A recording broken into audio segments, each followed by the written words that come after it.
بسم الله الرحمن الرحيم.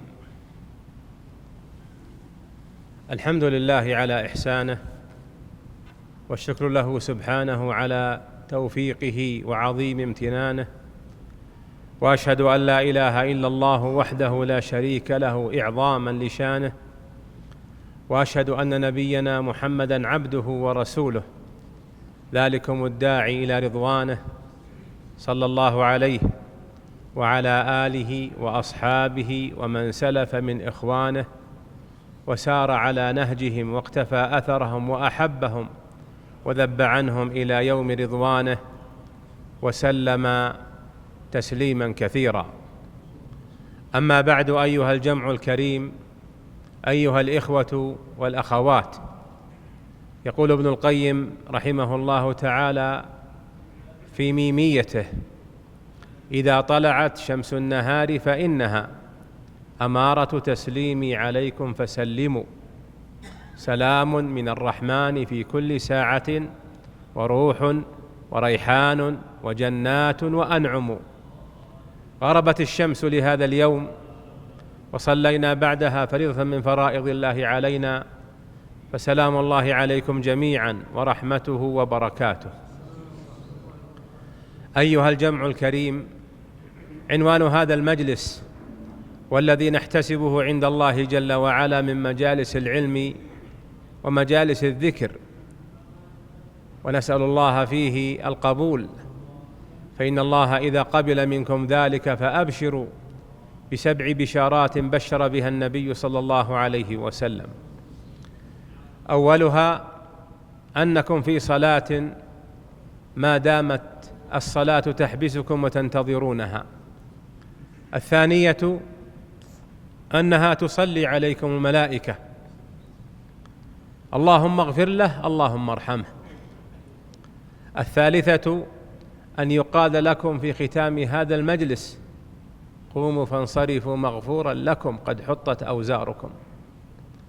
الرابعة أنها تتنزل عليكم سكينة الله، وهذه السكينة بادية فيكم وعليكم، فلا صخب ولا ارتفاع أصوات ولا تنابز كما في هيشات الأسواق والشوارع والملاهي.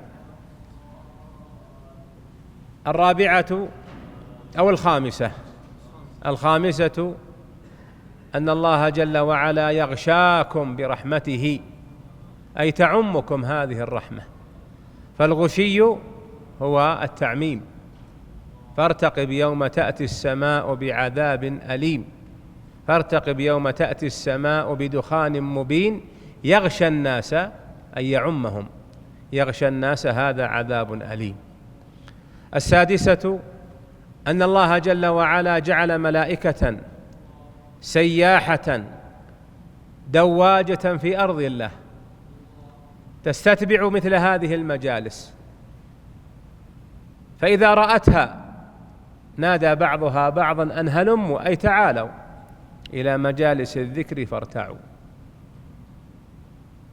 فيحفون هؤلاء المجتمعين في مجالس العلم ضاربين بأجنحتهم خضعانا لهذه المهمة الشريفة، بعضهم فوق بعض إلى أن يبلغوا عنان السماء.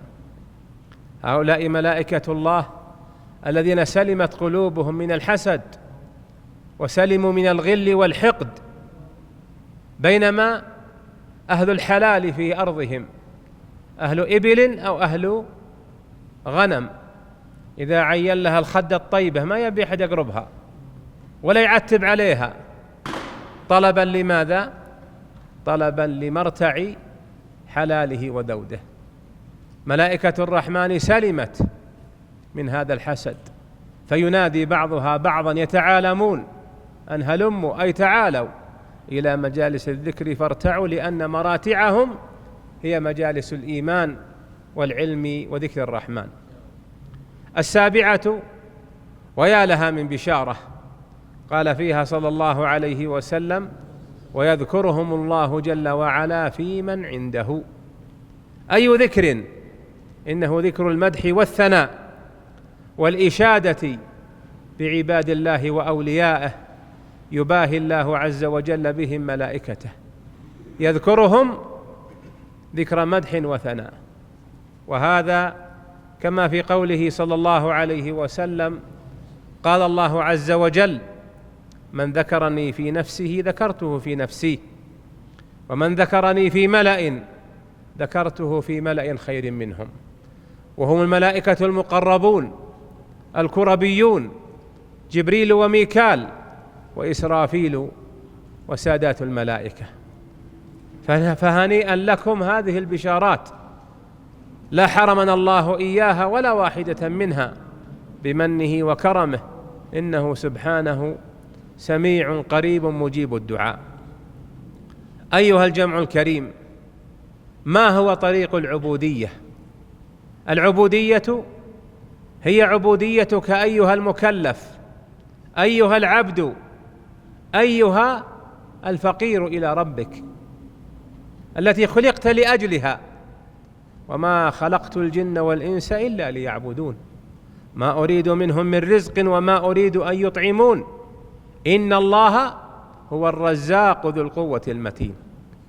قال ابن عباس رضي الله عنهما في هذه الآية من آخر الذاريات: وما خلقت الجن والإنس إلا ليعبدون، قال: إلا ليوحدوني.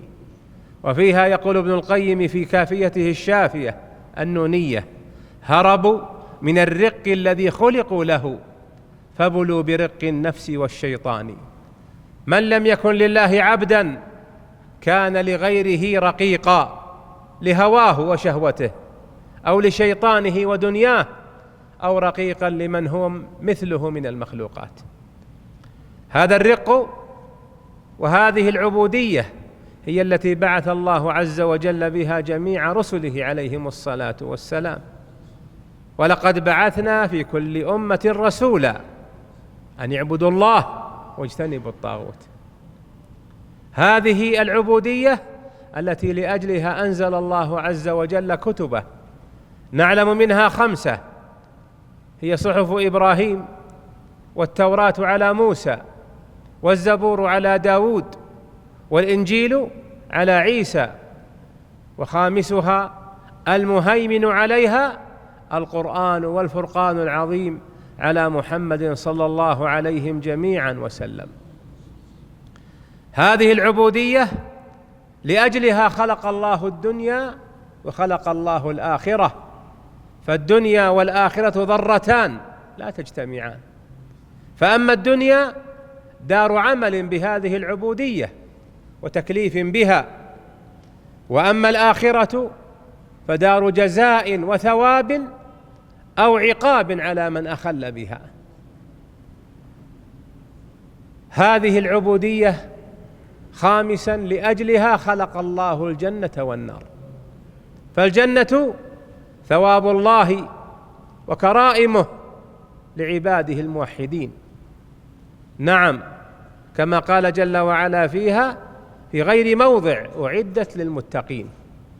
وكما قال عن إبليس: أعاذنا الله وإياكم منه، لأغوينهم أجمعين، قال: فبعزتك لأغوينهم أجمعين إلا عبادك منهم المخلصين. فالجنة دار كرامة لك أيها الموحد، أيها العابد لله الذي طرقت لله مطارق عبوديته. والنار دار عقاب وجزاء لمن أخل بتوحيد ربه. إنه من يشرك بالله فقد حرم الله عليه الجنة ومأواه النار وما للظالمين من أنصار. لأجل العبودية قامت سوق الجهاد في سبيل الله، وهذا الأمر السادس. فالجهاد في سبيل الله في رايته وفي أصوله وقواعده المرعية ما قام لاسترقاق العباد ولا لأخذ الأموال والأولاد ولا لاحتلال الأوطان والبلاد، إنما قامت سوق الجهاد لهذا المعنى العظيم. في الصحيحين من حديث ابن عمر وأبي هريرة رضي الله عنهم قال النبي صلى الله عليه وسلم: أمرت أن أقاتل الناس حتى يشهدوا أن لا إله إلا الله وأني رسول الله، وفي رواية إلى أن يوحدوا الله، فإذا فعلوا ذلك عصموا مني دماءهم وأموالهم إلا بحقها وحسابهم على الله عز وجل. وفي خبر الصحابة والتابعين رضي الله عنهم لما وطئت جيوش المسلمين، جيوش الصحابة والمؤمنين، أرض فارس وبلاد المدائن والعراق، وكانت الفرس تحتقر العرب، ثم ورثت الشعوبية وفيها احتقار العرب وتعظيم هؤلاء العجم من الشعوبيين. قال رستم قائد جيوش الفرس للمغيرة بن شعبة وللصحابة لشهر بن حوجب، للتابعين لشهر بن حوجب وغيره: ما الذي جاء بكم وكنتم يعدد ما منتهم على العرب؟ قالوا: جئنا نخرج العباد من عبادة العباد إلى عبادة رب العباد، ومن ضيق الدنيا إلى سعة الدنيا والآخرة. فالجهاد في سبيل الله قامت سوقه لأجل عبودية الله تحقيقا لها ومجاهدة ودفعا لمن نازع فيها وفي دعوة الناس إليها. هذه العبودية ما طريقها وكيف السبيل إليها؟ إن الطريق إليها والسبيل إليها لمن أوضح الواضحات، لأنها اتفقت عليها الرسل كلهم والأنبياء كلهم عليهم الصلاة والسلام.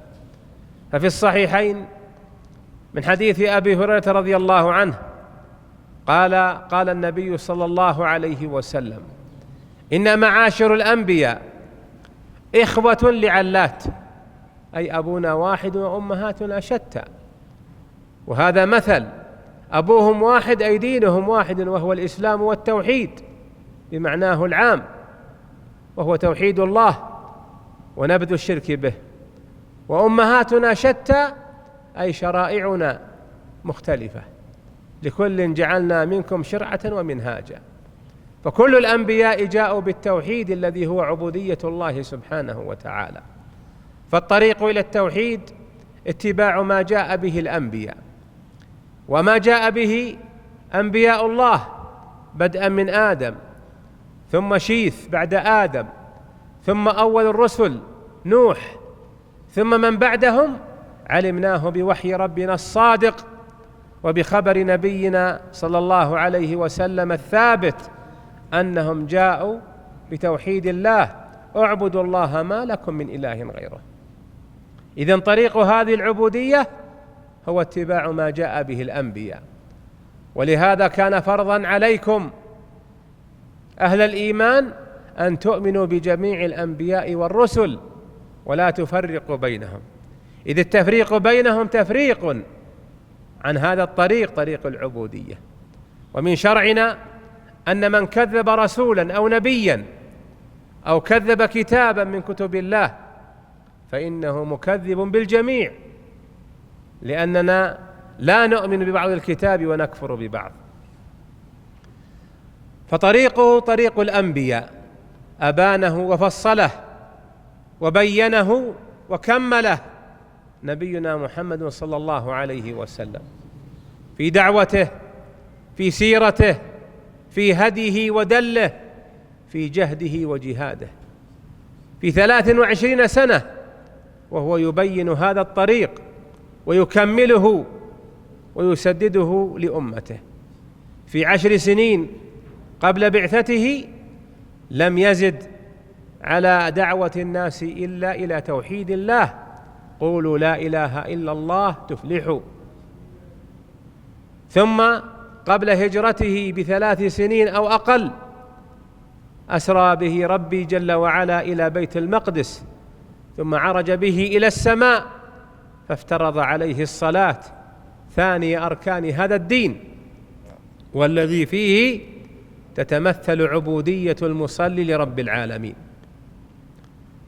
كانت 50 في العدد، فتسبب علينا كليم الرحمن موسى بن عمران عليه وعلى أنبياء الله الصلاة والسلام، فصارت 5 في العدد وهي 50 في الأجر والمثوبة، في تردد نبينا بين موسى في السماء السادسة وبين ربي جل وعلا على عرشه فوق السماوات السبع العلى 9 مرات، وهو يقول ارجع إلى ربك فاسأله التخفيف فإن أمتك لا تطيق ذلك وقد عالجت الناس قبلك.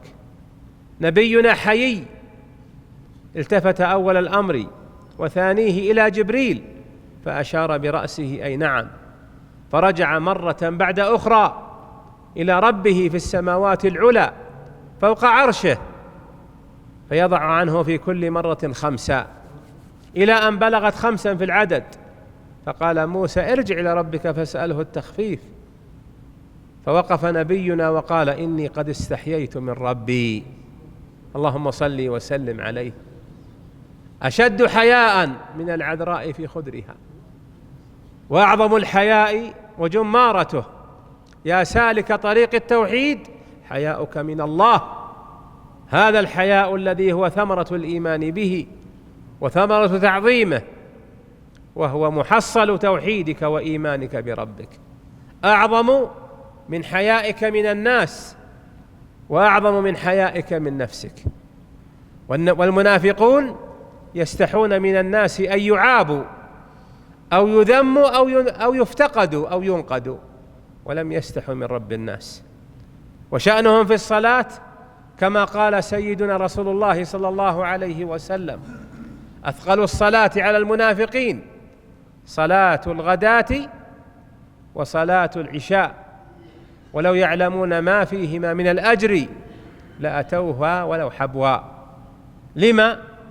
لأن القوم يراؤون الناس فيطلبون مدحاتهم وثنائهم ويتقون ذمهم وانتقادهم، لم يطلبوا رضا الله جل وعلا لأنهم لم يستحوا من الله، وإنما استحوا من الناس طلبا للعاعة من الدنيا.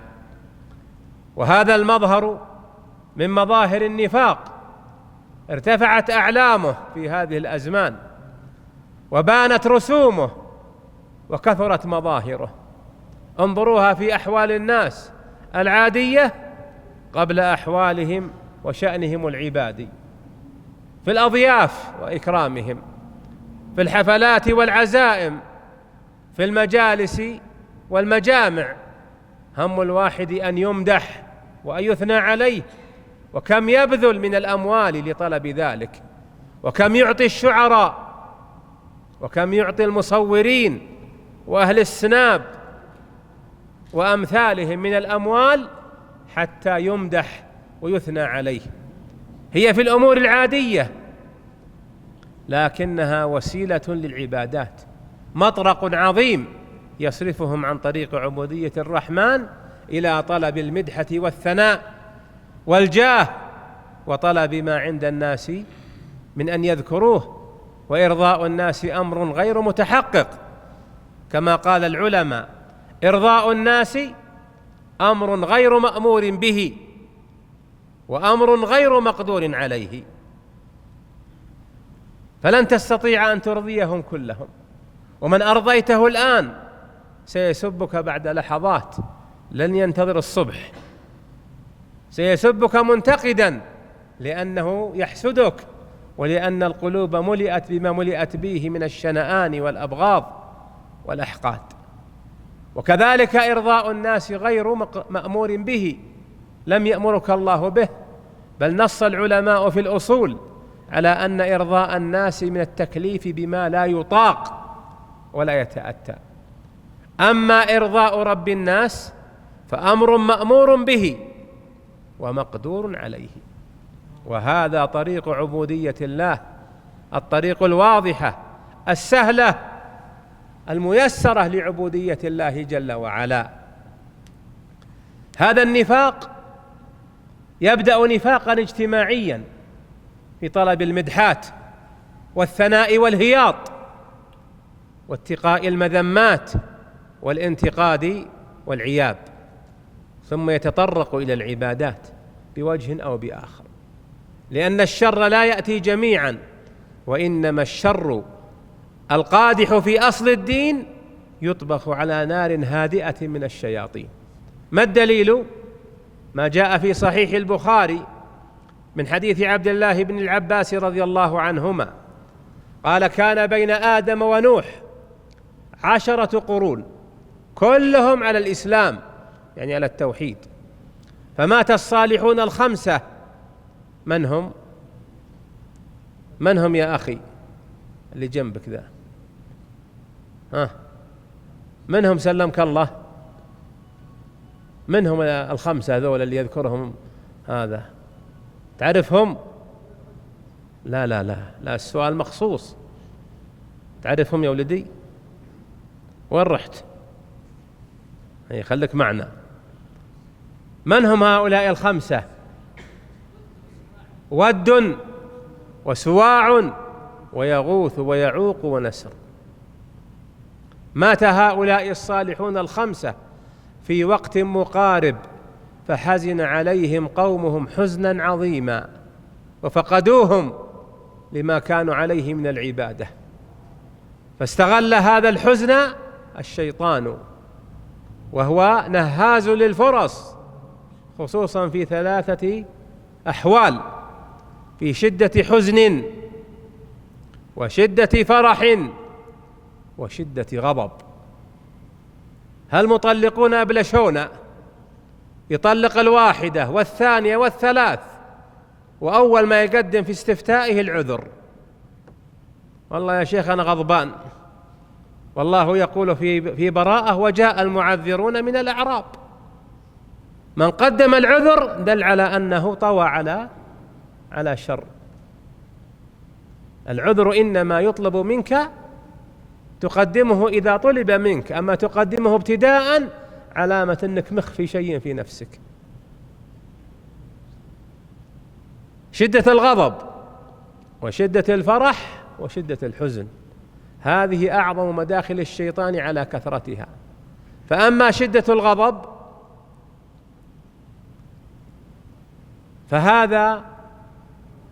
فهذان الرجلان الذين استبا عند النبي صلى الله عليه وسلم، والحديث في الصحيحين، فأحدهما انتفخت أوداجه واحمر وجهه، قال صلى الله عليه وسلم: إني لأعلم كلمة لو قالها لذهب عنه هذا الذي يجد. لو قال: أعوذ بالله من الشيطان الرجيم، فراح إليه أحد الصحابة وأمره بذلك، فقال: إليك عني، أترى بي جنون؟ لأنه في شدة الغضب طير الشيطان الأمر في أنفه واستعظمه في نفسه. وفي شدة الفرح كما جاء في الصحيحين عن النبي صلى الله عليه وسلم في الرجل الذي أضل راحلته في فلاة من الأرض، وعليها طعامه وشرابه، أي عليها سبب نجائه، فافتقدها فأيقن بالهلكة، فأسند ظهره إلى جذع شجرة ينتظر الموت، فغفت عيناه،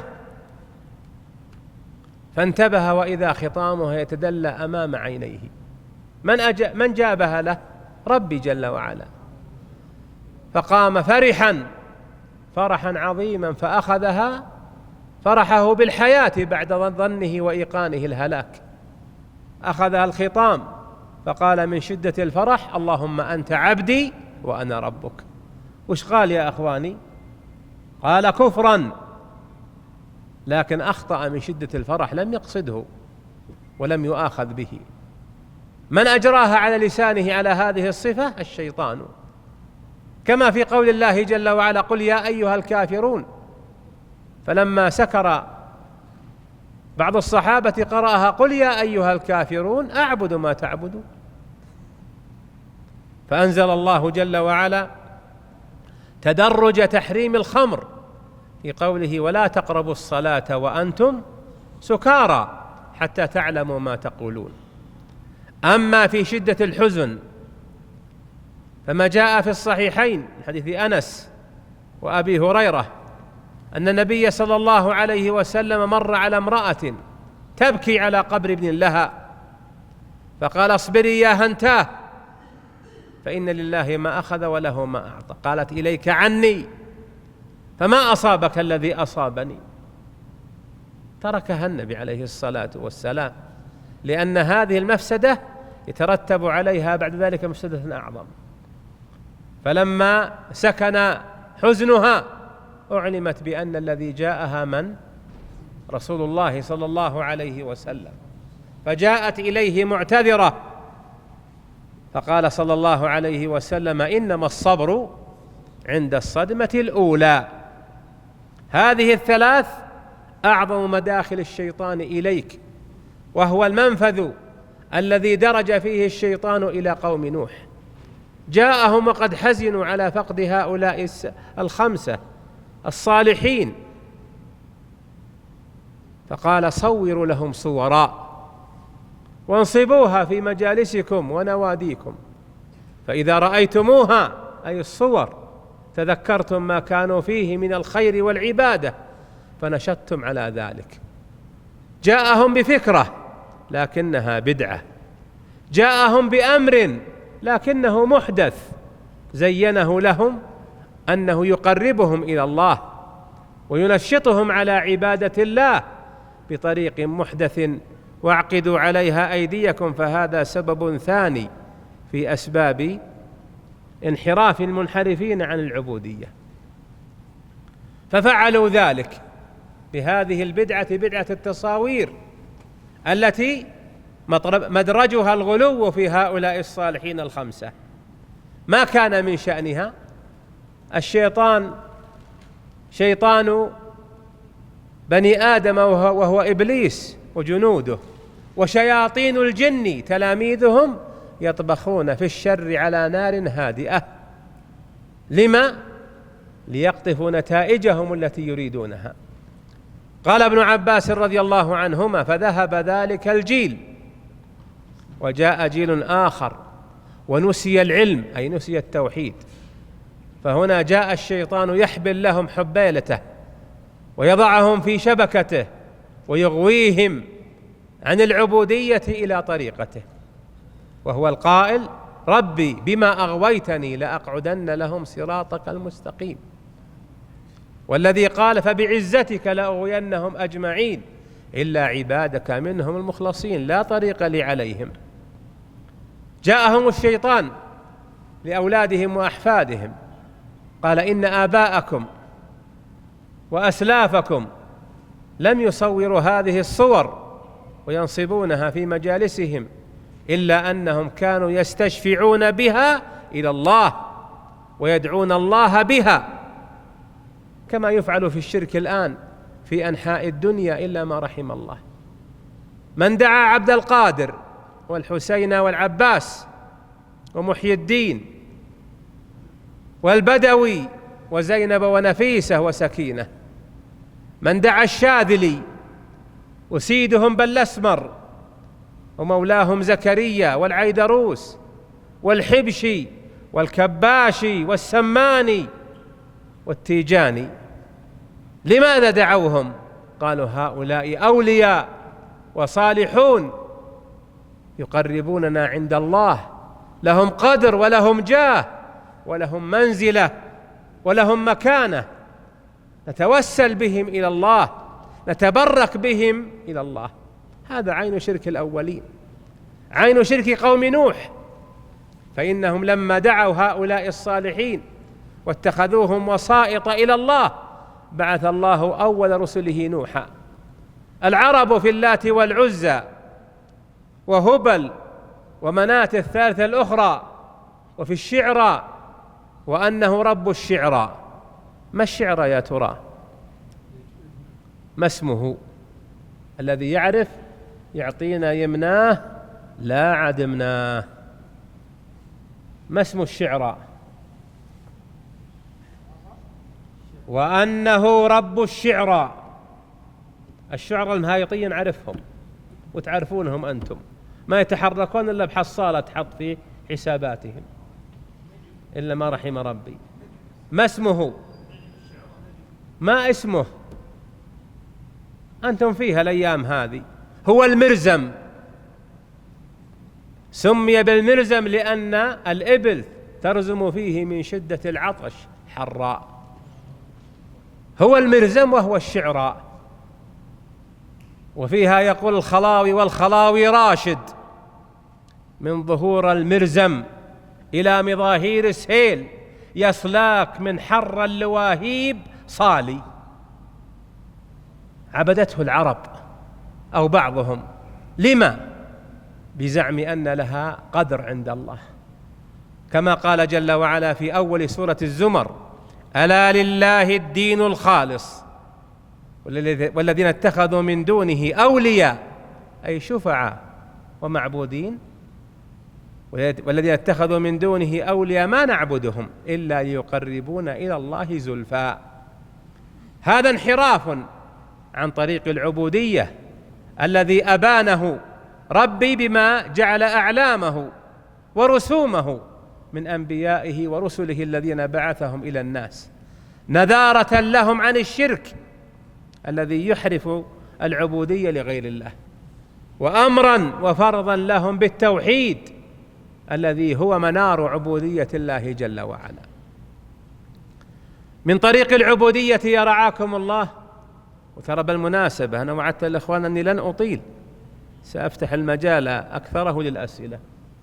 من طريق العبودية اتباع طريقة النبي صلى الله عليه وسلم وما بعثه الله به من هذا الدين الذي أتمه لنا ربنا ورضيه لنا دينا وأكمله فلا نقص فيه. إن البدع وإن المحدثات وإن الأهواء صارفة، وأي صارف عن طريق عبودية الله. وانظروها في عبادات من قبلنا كما في آية الحديد: ورهبانية ابتدعوها. ما الرهبانية؟ انقطاع تام عن الدنيا وملاذها، فلا نكاح ولا أولاد، وصوم الدهر كله. ورهبانية ابتدعوها ما كتبناها عليهم إلا ابتغاء رضوان الله فما رعوها حق رعايتها. وتأملوا يا رعاكم الله يا أولي الألباب يا أصحاب العقول، تأملوا في عبادات أهل البدع، في ذكرهم لله جل وعلا، في طول مسابحهم، في عباداتهم، هي هباء منثور. كما قال الله في جنسهم: عاملة ناصبة، ليس لهم من عملهم إلا التعب والنصب. لماذا؟ لأنهم خالفوا طريقة الأنبياء في ابتداعهم وإحداثهم في دين الله ما لم يأذن به. ألم يقل ربي جل وعلا: أم لهم شركاء شرعوا لهم من الدين ما لم يأذن به الله. وش هقوتكم يا أخواني في العبادة والدين الذي لم يأذن الله به؟ يقبله ربي ولا ما يقبله؟ وش رأيكم؟ قال النبي صلى الله عليه وسلم: ترى يا أخواني، من هو البخيل؟ اللي ما يكرم الضيفان بالشحم. ترى الشحم عاقبته إلى إيش؟ تسدد الشرايين وقسطرات الذي يتوعد به على أنه الإكرام. البخيل كما جاء فيما رواه الترمذي وأحمد عن الحسن بن علي رضي الله عنهما أن النبي صلى الله عليه وسلم قال: البخيل من ذكرت عنده فلم يصلي ولم يسلم علي. هذا البخيل. لماذا هو بخيل؟ بخل على نفسه بالمثوبة والأجر من الله، بخل على نفسه أن يصلي الله عليه لما صلى على رسوله، وأن تصلي عليه الملائكة لما صلى على رسوله محمد صلى الله عليه وعلى أنبياء الله ورسله وملائكته أكمل صلاة وأتم سلام.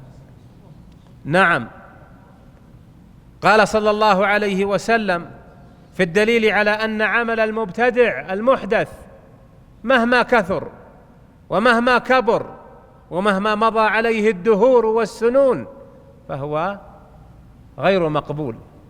في الصحيحين من حديث عائشة رضي الله عنها أم المؤمنين قالت: قال النبي صلى الله عليه وسلم: من أحدث في أمرنا هذا ما ليس منه فهو رد. في رواية لمسلم: من عمل عملا ليس عليه أمرنا فهو رد. أي كل عبادة قولية أو فعلية أو قلبية لم تأتي شريعة نبينا بها فتعبد بها العابد فإنها مردودة عليه غير مقبولة منه، حتى لو كانت لله مخلصة، حتى لو كانت لله مخلصة بعد بعثة نبيه صلى الله عليه وسلم. والله يحلف صلى الله عليه وسلم وهو الصادق البار ولو لم يحلف: والذي نفسي بيده ما يسمع بي يهودي ولا نصراني ثم لا يؤمن بي إلا دخل النار. لم ينفعه إخلاصه الذي زعمه لما لم ينقد ويتبع نبينا صلى الله عليه وسلم. ولما رأى صلى الله عليه وسلم بيد عمر ورقة من التوراة حلف عليه الصلاة والسلام: والذي نفسي بيده لو كان موسى وعيسى حيين لما وسعهما إلا اتباعي. وهذا عيسى عليه السلام سينزل. متى هقوتكم يبي ينزل؟ ما هنا بعد، جاك الذيب جاك وليده، نزوله ما هو بعيد. فينزل عيسى بعد خروج الدجال، ينزل عليه الصلاة والسلام لأنه لم يمت بعد الميتة التي كتبها الله على بني آدم، وإنما توفاه الله توفيا خاصا به: إني متوفيك ورافعك إلي. ينزل عيسى على المنارة البيضاء شرقي دمشق واضعا كفه على جناح ملك، إذا طأطأ رأسه قطر من الجنة، أي من أثر نعيمها، إذن هو فيها الآن. وإذا رفعه تحدر منه الجمان كأنه اللؤلؤ. ينزل وقد اصطف المسلمون لصلاة الفجر خلف أميرهم المهدي محمد بن عبد الله من آل الحسن بن علي بن أبي طالب رضي الله عنهم. واعرف لأهل البيت واجب حقهم، واعرف عليا أيما عرفان، لا تنتقصه ولا تزد في قدره، فعليه تصلى النار طائفتان، إحداهما لا ترتضيه خليفة وتصيره الأخرى إلها ثاني. من الذين لا يرتضون عليا خليفة من أهل البدع؟ الخوارج النواصب. ومن الذين صيروه إلها ثاني؟ الروافض الذين عبدوه.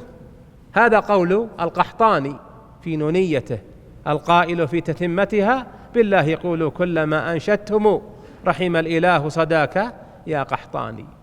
أو نقول يا شهراني، ترى الدرب واحد.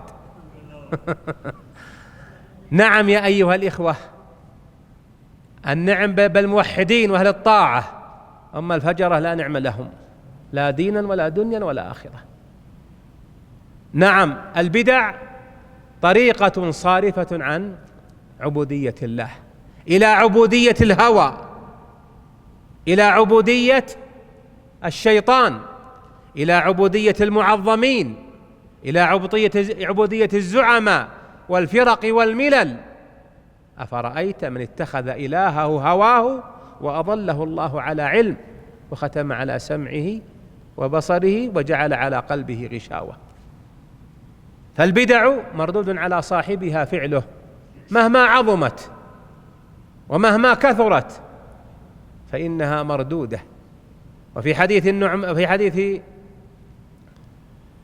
العرباض بن سارية الأسلمي رضي الله عنه الطويل الذي رواه أهل السنن وهو من جوامع الأحاديث، في تتمته قال صلى الله عليه وسلم: فإنه من يعش منكم بعدما وعظهم الموعظة البليغة ذرفت منها العيون ووجلت، خافت خوفا شديدا منها القلوب. قالوا يا رسول الله، ذرفت منها العيون ووجلت منها القلوب كأنها موعظة مودع فأوصنا.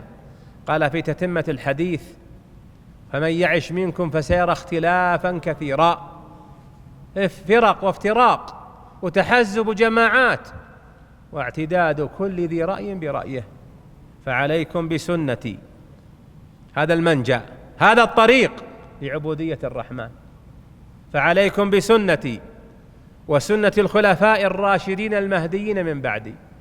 هل بينهما تفارق؟ الجواب لا، فإن سنة الخلفاء هي المحققة لسنة رسول الله صلى الله عليه وسلم. من الخلفاء الراشدون؟ إنهم أبو بكر وعمر رضي الله عنهما، الذي قال فيهما النبي صلى الله عليه وسلم خصوصية لهما: اقتدوا بالذين من بعد أبي بكر وعمر.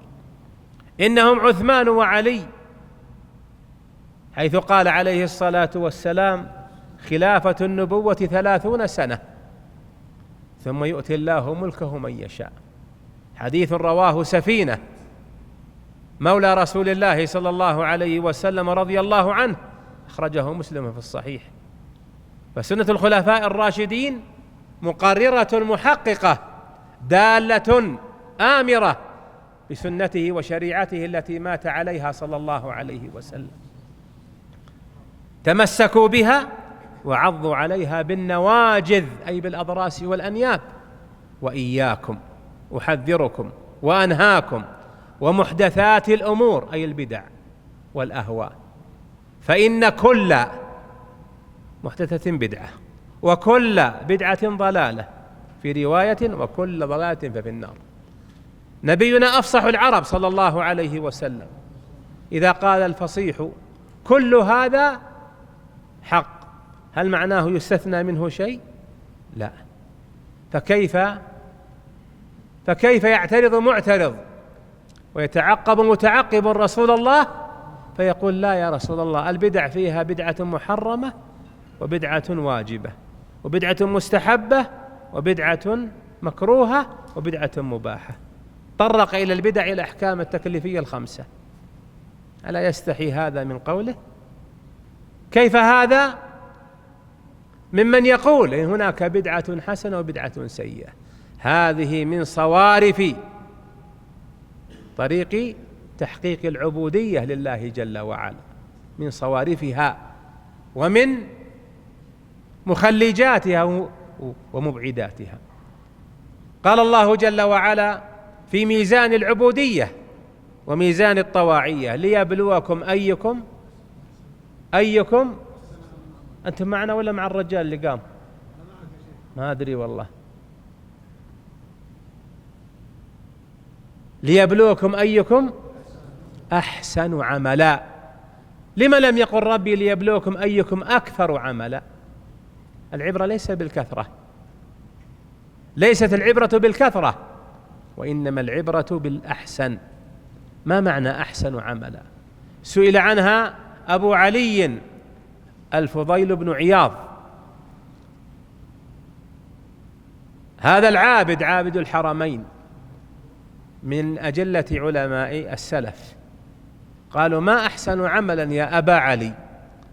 قال: أخلصه وأصوبه. دل على أن طريق العبودية بالتوحيد وبالاتباع، غير ذلك ضياع في ضياع وهلاك في هلاك. انظروا إلى من عبد الله بأنواع العبادات وهي على غير ما شرعه ربي، يقبلها ربي منه؟ لا يقبلها، لأنها تخلفت إما عن الطريق الأول في تحقيق التوحيد والعبودية لله في قلبه وقصده ونيته وإرادته، ثم ينعكس ذلك على عمله وعلى قوله وعلى حاله. وفي الطريق الثاني المعزز له المتبع له أن يكون عبادة الله وعبودية الله على وفق ما شرع رسول الله صلى الله عليه وسلم. أختم يا أيها الجمع الكريم بقصة قدوم وفد نصارى نجران على النبي صلى الله عليه وسلم، وفيها نحو من 40 آية في أوائل آل عمران. جادلوا وكابروا وتبختروا وتعاظموا، والمحك عليهم. بماذا؟ قالوا يا أبا القاسم، يا محمد، إنا نحب الله، دعوى، ويا كثر المدعين، إنا نحب الله. فأنزل الله اختبارهم، وأنزل الله امتحانهم الدال على تكذيبهم وإبطال دعواهم. قل إن كنتم تحبون الله فاتبعوني يحببكم الله ويغفر لكم ذنوبكم والله غفور رحيم. قل أطيعوا الله والرسول فإن تولوا فإن الله لا يحب الكافرين. ومصداقه في قول النبي صلى الله عليه وسلم في هذا الطريق الموصل لا بل والمحقق لعبودية الله في الدنيا ليسعد المؤمن في الآخرة: كل أمتي يدخلون الجنة إلا من أبى. تعاظمها الصحابة رضي الله عنهم، قالوا ومن يأبى يا رسول الله؟ قال من أطاعني دخل الجنة ومن عصاني فقد أبى. إذن هذا طريق العبودية واضح، أعلامه بارزة، طريق معبدة، لكن الضائع ضائع، والخبل خبل، والضال ضال، يترك الطريق الواضح ويسلك بنيات الطريق.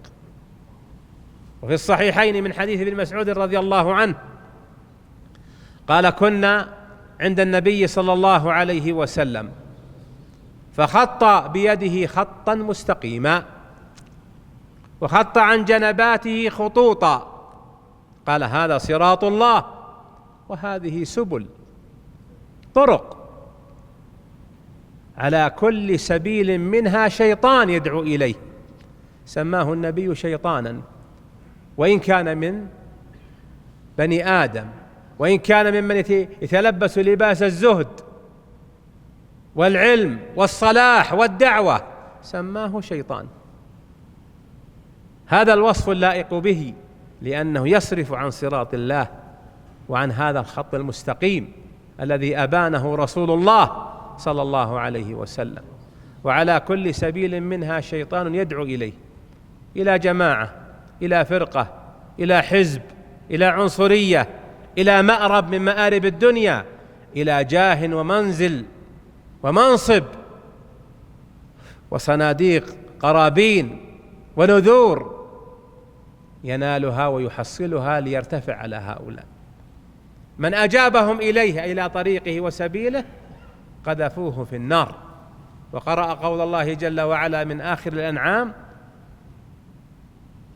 ما هو؟ وأن هذا صراطي مستقيما فاتبعوه ولا تتبعوا السبل فتفرق بكم، هذا التفرق المذموم، فتفرق بكم عن سبيله، ذلكم وصاكم به لعلكم تتقون. فهذا طريق العبودية، هذا سبيله، وهذه أعلامه، وهذه مناراته. فحذاري مما يقدح في أصل الطريق بالشرك أكبره والشرك أصغره الموصل للأكبر، وكذا الكفر الأكبر والكفر الأصغر، والنفاق الأكبر والنفاق العملي. وحذاري من البدع والطوائف والمناهج والآراء والأهواء المخالفة لذلك كله. ابن القيم جرب بعض ذلك وكاد أن يهلك، ولكن الله من عليه بما من عليه، فالتقى بعالم، والهداية تحتاج إلى وراث النبوة، لا مدربين رؤوسهم بما يسمونه في الدعوة وما عندهم شيء. انتبهوا يا أخواني، زمانكم زمان عجائب وغرائب وأهل غربة. القيادة والريادة في دين الله لأهل العلم الراسخين الصادقين فيه، لا لمدعي العلم ولا لمدربية الرأس. هيأ الله له شيخ الإسلام أحمد بن تيمية فأبان له الجادة وحذره وحاذره من هذه البدع والمحدثات.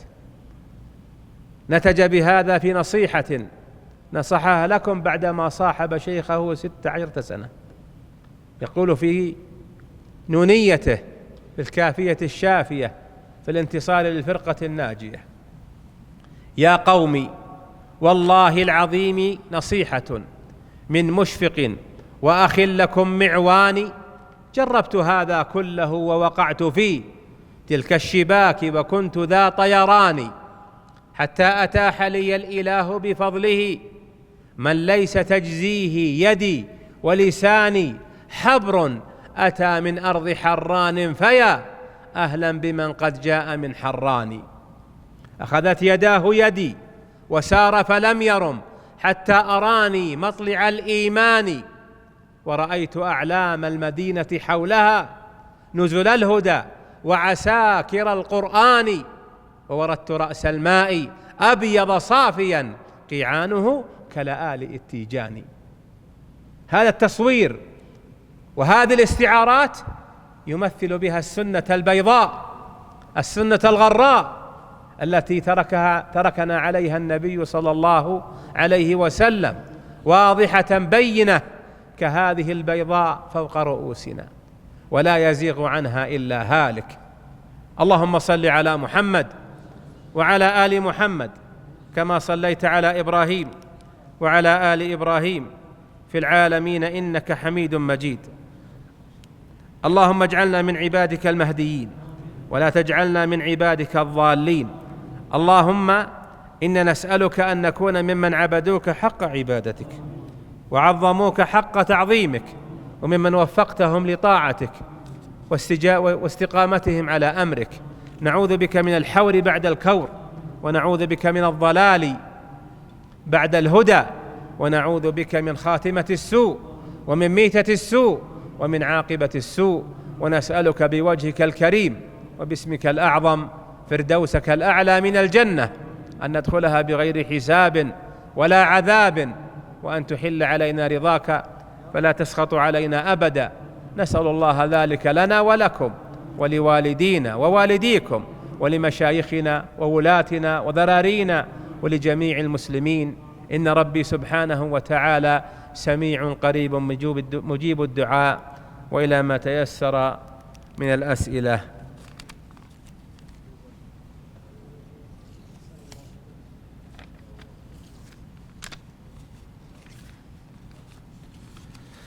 استغفر الله العظيم واتوب اليه. يقول سائل: كل سؤال مقدم بالسلام وإظهار المحبة لله، نقول للجميع وعليكم السلام ورحمة الله وبركاته، وأحب الله من أحبنا فيه، وجعلنا وإياكم من المتحابين في جلاله المظلين في ظل عرشه، من على منابر من نور عن يمينه سبحانه وكلتا يديه يمين، والله أعلم. يقول: هل نحن في زمن القابض على دينه كالقابض على الجمر؟ أنت في زمن طيب لما جعلك الله في هذه البلاد اجتمعت فيها الكلمة واتضحت فيه السبيل والمحجة، ولاة أمرك يعينهم علماؤك، تقام فيها أركان الدين وحدوده ومعالمه، فاحمد ربك. نعم، ثمة من هو في ضياع وفي نفسه في امتحان وعلى دينه في كبير الاختبار. انظروا إلى إخوانكم في فلسطين وما هم فيه من العناء، انظروا إليهم فيما هو جنوبا عنكم من تسلط هؤلاء الروافض الخبثاء في بعض الجهات. القابض على دينه وعلى سنة نبيه كالقابض على الجمر، لكن الأمر لم يستحكم بعد، والأمر يشتد في الغربة الدين وكثرة الصوارف والممحلات عن دينه وعن سنة نبيه صلى الله عليه وسلم. وأنت أيها القابض على دينك المستمسك به الذي لم تقبل فيه المزايدة ولا المجاملة، هنيئا لك، وأبشركم فيها ببشارة النبي عليه الصلاة والسلام. كان جالسا مع أصحابه ذات يوم فقال: وددت أني لقيت إخواني. فقال الصحابة: يا رسول الله، أولسنا إخوانك؟ قال: أنتم أصحابي وإخواني الذين آمنوا بي ولم يروني. للواحد منهم أجر 50. سمت همة الصحابة عندئذ، يبون المعالي والعوالي. قالوا: منا أو منهم يا رسول الله؟ قال: بل منكم.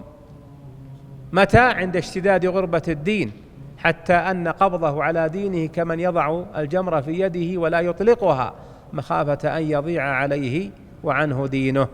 نسأل الله الثبات، والله أعلم. نعم.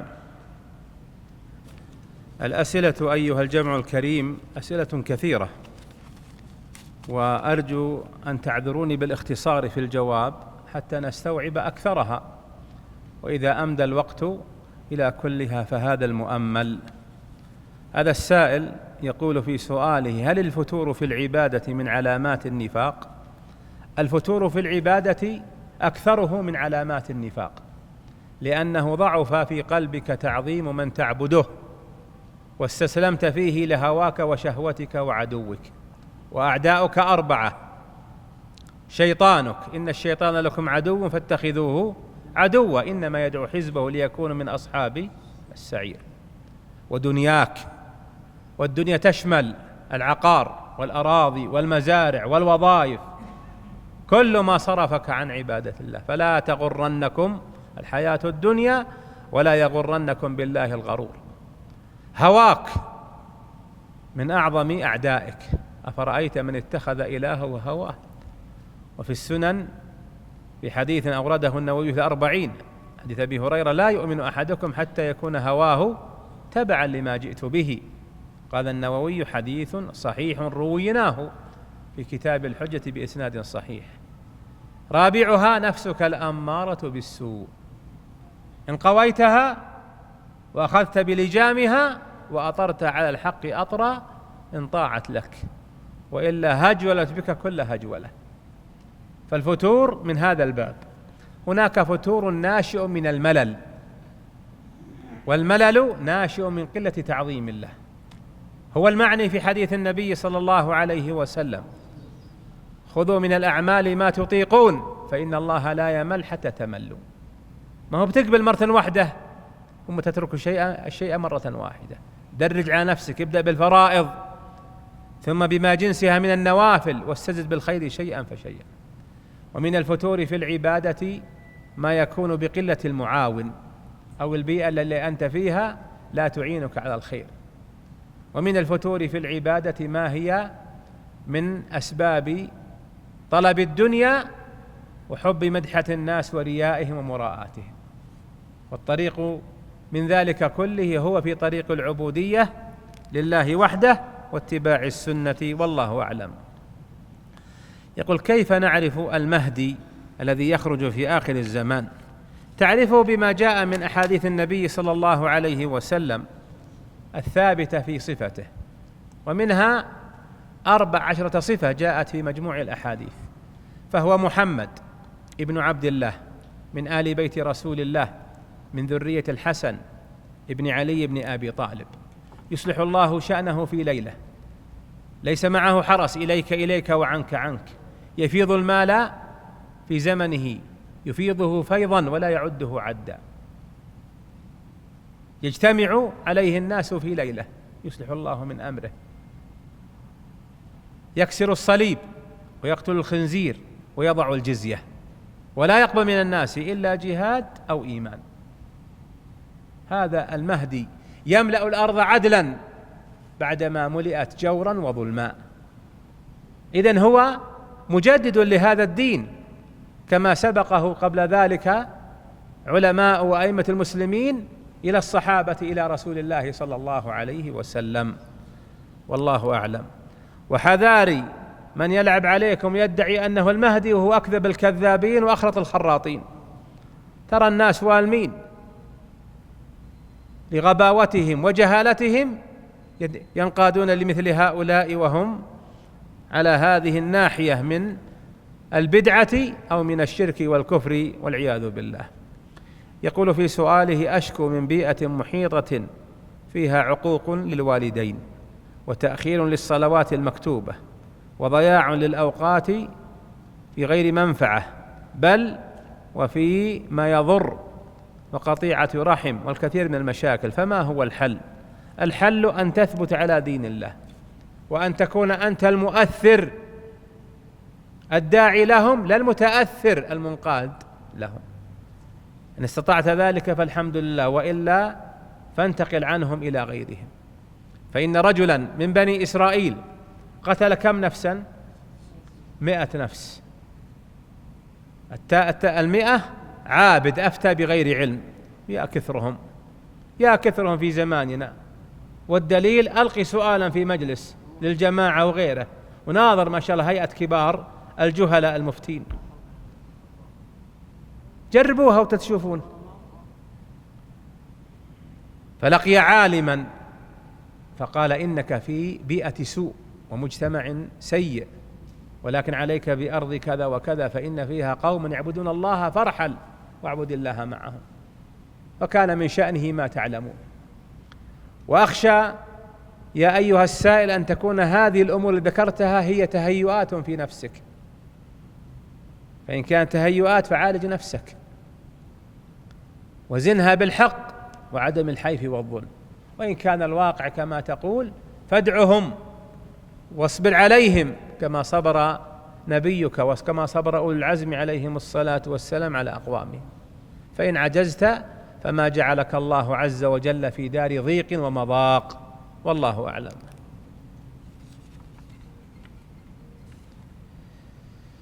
يقول: كيف أعبد الله عز وجل حق عبادته؟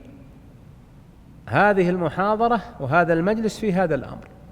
تعبد الله حق عبادته بطريق العبودية، بأن تجرد لله التوحيد وتحققه له سبحانه في قلبك وقصدك ونيتك في إرادتك، ثم في عملك وقولك وحالك، وأن تتعرف وتتلمس على هدي نبيك في العبادات كلها وفي غيرها، وتتأسى وتقتدي به بعلم وفقه لا بجهالة وعماية، والله أعلم.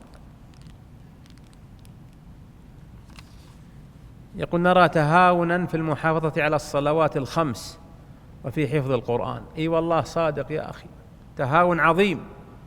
السهر هو عنوان الناس في هذه الأيام، وصلاة الظهر والعصر ترون حال المساجد فيها، ومنهم من يجمع معها الفجر، إذا جاءت الثالثة والرابعة نام وكبر الوسادة إلى أن يصلي العصر وإلى مثلها. اهتم بملاذه وهواه وترك أعظم شعائر وأركان دينه بعد التوحيد. أترون هذا ممن عظم الله، ممن خافه وراقبه، ممن وحده حق توحيده؟ الجواب عندكم يا رعاكم الله، والله أعلم. يقول: الصدقة يوميا في العشر الأواخر من رمضان تحريا لمصادقة ليلة القدر، هل هي من البدع؟ الرسول صلى الله عليه وسلم ما قال في ليلة القدر أكثروا فيها الصدقة، وإنما قال: من قام ليلة القدر إيمانا واحتسابا. ما قال في هذه الليلة اجمعوا الجماعة واعزموهم وأكرموهم وصلوا أرحامكم، إنما حثنا على قيامها، فإن من قامها إيمانا واحتسابا غفر له ما تقدم من ذنبه. وتخصيص هذه الليلة بعبادة وقرب لم يخصها بها النبي صلى الله عليه وسلم هو من الأمور المحدثة المبتدعة. من أين جاءت؟ من همة للناس صرفها الشيطان بهذه البدع إلى غير المأمور به. وانظروها الآن في أمر يتكرر يوميا بل وفي كل لحظة، الدعاء بالبقاء وبطول العمر، والله يخليك. هل هذا يؤثر من قضاء الله؟ العمر هو العمر، ولن يبقى في هذه الدار أحد. إذا قال أرحبوا قالوا البقاء، من قال لك هالبقاء؟ من أين جبته؟ ما في باقي. يصرفهم الشيطان إلى ما لا ينفع حتى لا يشتغلوا بما ينفعهم في الدين والدنيا والآخرة، والله أعلم. يقول: ما حكم اللعن؟ أما لعن من لعنهم الله ورسوله من شارب الخمر والزاني والراشي والمرتشي والرائش والكافرين من اليهود والنصارى فلعنتهم بلعنة الله عز وجل دين، إنما إظهارها يتوافق مع المصلحة ودفع المفسدة. هذا هو فيما يتعلق بإظهارها.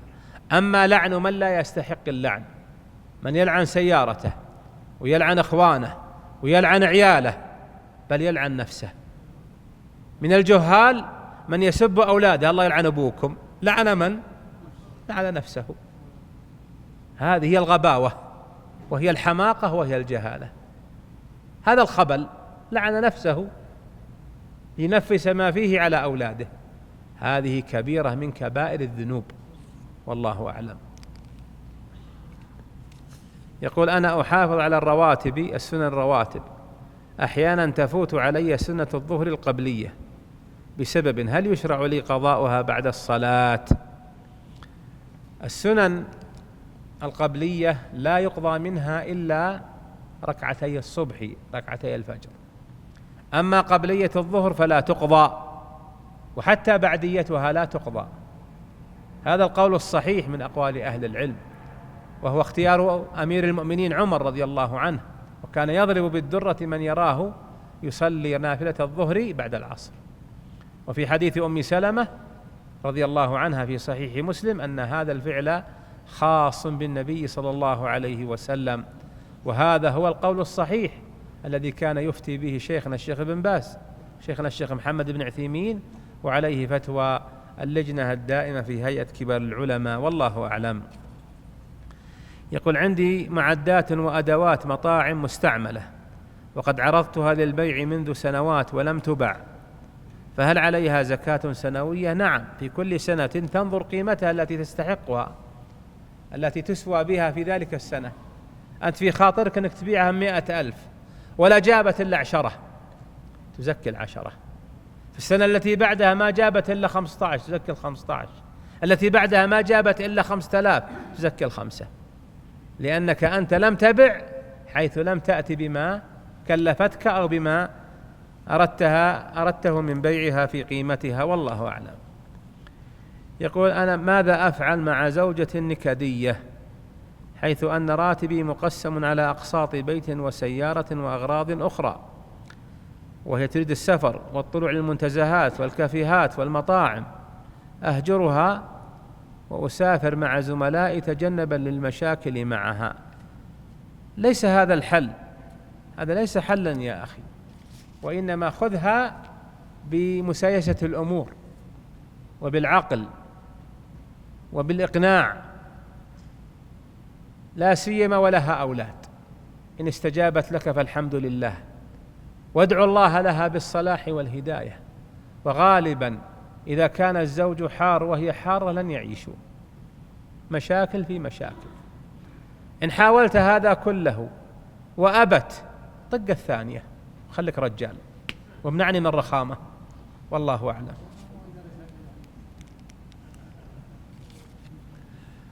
يقول: ما هي كفارات الحلف المتعدد والنذر إن كانت المحلوفة عليها على شيء واحد، والله ما أروح لفلان، والله ما أجيه، والله ما أدخل عليه، على شيء واحد، ولم تكفر إحدى الأيمان، فيكفيها كلها كفارة واحدة، وهي إطعام 10 مساكين، 15 كيلا من الأرز مع 5 دجاجات تدفع إلى أسرة فقيرة. وإن كانت الأيمان والنذور على أشياء متعددة متنوعة مختلفة، فلكل واحدة منها كفارة يمين. واحفظوا أيمانكم، فهذا الذي حلف ولم يفي أثم ووجبت عليه الكفارة، والله أعلم. يقول: ما حكم الحلف بالطلاق، وهل يلزم أن أطيعه؟ إن قال بالطلاق أو بالطلاق أو بما فيه أداة القسم والطلاق فهذا حلف بغير الله. وإن قال علي الطلاق فليس هذا قسم بغير الله وحلف بغير الله. فهذه الصيغة هي المفرقة بين هذا الحلف. وإذا قال علي الطلاق إلا كذا وكذا فلا يجب عليك وجوبا أن تطيعه، ولكنك تحسن وتتفضل عليه أن لا تفرق عنه أهله فتجيبه. فإن كان معتادا على تأكيد الأمور، سالفة وحديث وقهوة ومركة وعشاء وغدا وخرجة ودخله بالطلاق، فهذا يجب أن يؤدب ويعزر لما تعدى حد الله في هذا الطلاق. وفي آيات الطلاق في البقرة وسورة الطلاق يختمها ربي بقوله تلك حدود الله، ويتوعد من تعدى حده سبحانه وتعالى. ومن العجائب أن الناس لم يقنعوا باليمين بالله، فجاء التحريم علي الحرام بالحرام فلم يقنعوا به، فجاء الحلف بالطلاق وعلي الطلاق فلم يقنعوا، فجاء المهايط الرابع علي الطلاق الثلاث الحارمات المحرمات المسرحات. شوفوا كيف الشيطان يركب على ظهورهم ويسوقهم إلى أغضاب الله. ولم يقنعوا، جاء شيء خامس، فلانة علي مثل أمي مثل أبوي يعني زوجته، إلا أنا أكرمكم وحط لكم شحم. وش اسمه هذا؟ ظهار. ولن يقنعوا، من جفرة إلى دحديرة، من فقر إلى غلدمة، لما تجاوزوا حد الله وتعدوه واستهانوا بحدود الله لأجل الهياط الفارغ ولأجل الإكرام. تحلف بالطلاق عندك الضعف والفقراء، راح اذبح وأكرمهم إن كنت صادقا، فيهم الأجر وفيهم الحاجة، ولا الناس تدرب بطونهم قدامهم من الشبع. لكن الهياط عشان بيض الله وسود الله، وهذا مكرم، وهذه عزيمة الحارة، وذاك لما حلف بالله عزيمته باردة. عمل لمن هذا؟ ما هو لله، إنما طلب مدحة الناس أو اتقاء مذمتهم. والطلاق وافد علينا، ما كان معروفا عند آبائكم يا أخوان، جاءنا من جنوب وشمال ومن غرب، جاءنا هذا الطلاق بهذه الطريقة. وللأسف منا من يأخذ من الناس أسوأ ما عندهم ولا يأخذ منهم خير ما عندهم، والله أعلم. يقول ما هو الضابط في جمع الصلاة في حال المطر؟ إذا كان المطر النازل أو الباقي في الأرض يبل الثياب، ثوب أقرب قريب للمسجد، بمعنى لو دخل المسجد عصر ثوبه فقطر ماء، أو خاض في الطريق كالفيضانات والأودية الجارية، خاض في الماء حتى ما دخل المسجد إلا وثيابه وسراويله ماء، فهذا يجمعون بين الصلاتين تشوفا من الشريعة الغراء لإقامة الصلاة جماعة. أما رش ما بلل ثيابه إلا شيئا يسيرا فلا يجمع فيه. يقول صاحب متن الزاد رحمه الله ويجمع بين المغرب والعشاء خاصة في ريح باردة أو مطر يبل الثياب ولو كان طريقه إلى مسجد تحت صابات. كنا في مجلس علم عند شيخنا الشيخ بن باز رحمه الله بعد المغرب في جامع سارة قريب من بيته في ظهرة البديعة، والشارع العام قريب منا، فنزل رش صار للكفرات صفير وصوت منها، ونحن في مجلس العلم تقرأ الكتب. جاء أحد الناس قال يا شيخ حنا في المسجد الفلاني ما هو بعيد عن مجلس الشيخ، وإن الناس جمعوا بين المغرب والعشاء. قال ليه؟ قال هذا المطر. قال هذا المطر اللي نسمعه يسمع الشيخ صريح صوت الكفرات في السيارات على هذا الطريق. قال نعم. قال أمرهم فليعيدوا صلاة العشاء، جمعهم باطل، لا بد في المطر أن يبل الثياب، وبلاله دخل المسجد فعصر ثوبه من هذا الماء، لأن الشريعة تدفع الكلافة ولا تعود على الدلع والدلال، والله أعلم. الوقت معنا يا الإمام؟ الأسئلة كثيرة، كم نأخذ منها؟ كم معنا من الوقت؟ زين، أجل نستسمحكم أيها الجمع الكريم في استيعاب ما بقي من الأسئلة. اكتبه الله يرضى عليك. أجل خلنا نخلص من هذا لهم حق. أي نعم. يقول: هل على الذهب الملبوس زكاة؟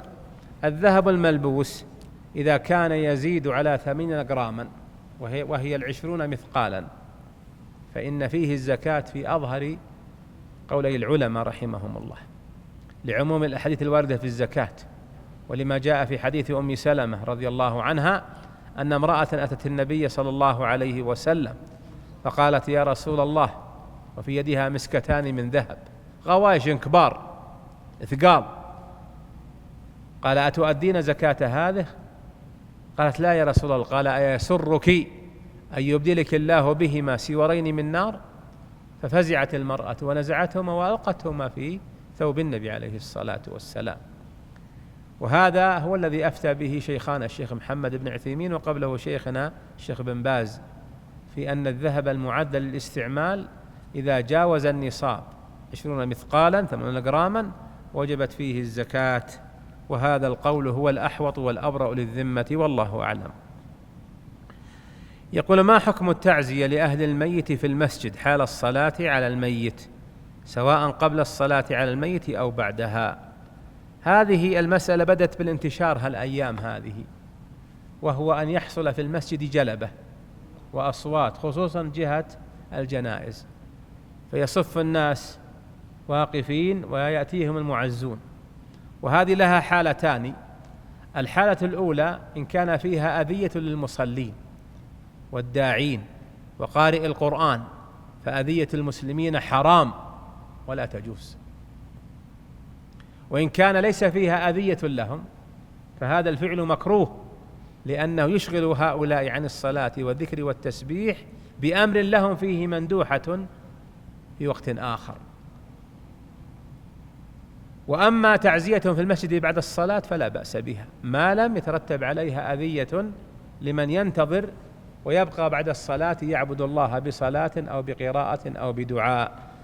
والنبي صلى الله عليه وسلم أمر قارئ القرآن أن يخفض صوته لئلا يشوش على المصلي، والله أعلم. يقول: ما هي نصيحتكم للمسلمين بشأن دعم حلقات القرآن وكفالة طلابها وأهلها ومدرسيها؟ هذا من العمل الصالح ومن الأجور العظيمة المشمولة في قول النبي صلى الله عليه وسلم في حديث عثمان: خيركم من تعلم القرآن وعلمه، بشرط أن يكون هذا الدعم من خلال جهات رسمية موثقة معتمدة، لا من خلال عاطفة مجردة، حتى لا تقع هذه الدراهم وهذا الدعم في أيدي السفهاء أو في أيدي المخربين وأهل الأغراض والطمع، والله أعلم. يقول: هل التجارة في الأسهم الداخلية والخارجية حلال أم حرام؟ الأسهم منها أسهم مباحة حلال، وهي ما كانت من نشاط مباح شرعا ولم تشتمل على اختلاط للمال بإقراض ربوي أو باستقراض أموال ربوية، فيجوز المساهمة فيها. والأسهم الداخلية عليها ضوابط من جهة التداول.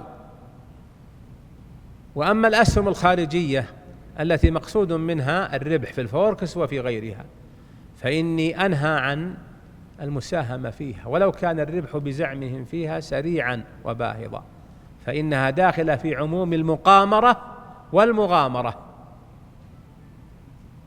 وتدخل في شبه بيع المال بالمال والاتجار الربوي المحرم، والمسلم ينتبه لدينه ومكاسبه، والله أعلم. لا إله إلا الله. يقول: أنا أوتر قبل أن أنام ب3 ركعات، فهل فعلي صحيح؟ نعم، فعلك هو في صلاة الوتر، وهو شيء وبعض من قيام الليل. قد أوتر النبي صلى الله عليه وسلم من أول الليل، وأوتر من أوسطه وأثنائه، واستقر وتره صلى الله عليه وسلم آخر الليل. وحث أبا هريرة رضي الله عنه على أن يوتر متى؟ قبل أن ينام، لأن أبا هريرة كان يسهر في تعلم العلم وحفظ الحديث. قال: أوصاني خليلي بثلاث صلى الله عليه وسلم: أن أركع ركعتين من الضحى كل يوم، هذا لفظ مسلم، وأن أصوم من كل شهر 3 أيام، وأن أوتر قبل أن أنام.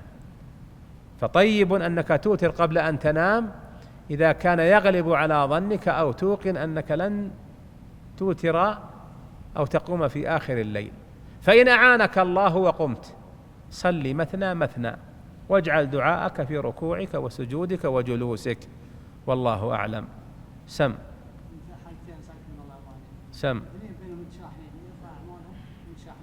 أي لا أصبر، خلنا نأخذ الأول. يسأل أخونا عن المتشاحنين متباغضين لا يتكلمان، يلتقيان فيعرض هذا يعرض هذا، هل ترفع أعمالهما؟ ترفع أعمال المشاحن منهما. أما من بدأ أخاه بالسلام فهذا الذي ترفع أعماله، أما الذي استمر على المشاحنة والمقاطعة فلا ترفع أعماله إذا كانت المقاطعة لأمر دنيوي. لا يحل للمسلم أن يهجر أخاه فوق 3 ليالي، يلتقيان فيعرض هذا ويعرض هذا، وخيرهما الذي يبدأ أخاه بالسلام. أما إذا كان الهجر لله ولأجل دين الله فليس له مدة محدودة، فقد أمر صلى الله عليه وسلم بهجر 3: كعب بن مالك، ومرارة بن الربيع، وهلال بن أمية الأنصاريين، هجرهم 50 ليلة لما تخلفوا عن تبوك. والمرأة إن عصت الله هجرها زوجها حتى تؤوب، والهجر في الفراش وفي البيت، ما يهجرها ويروح للصغيرة من زوجاته. انتبهوا، ترى الشيطان له مداخل وله ألاعيب على الناس، والله أعلم. سم أي الصالحين من هيئة كبار العلماء ولا من هيئة كبار الجهلاء؟ ها؟ ايه ما يقول لكم ان الفتوى صارت رخيصة مبتذلة؟ لا يفتي الا اهل العلم. عظموا دين الله وعظموا شرعه وحلاله وحرامه. لا تتحملوا في ذمتكم فيسمعها غر جاهل يقول الله فلان لحيته الى سره بيضاء، قال الشلات حلال وقال كذا حلال، وش تحمل نفسك ما لا تحتمل؟ رحم الله امرأ عرف قدر نفسه وعظم دين ربه. الشيلات ما حكمها؟ الشيلات 3 أقسام. نبدأ من الأدنى ولا من الأكبر؟ نبدأ من الأقل.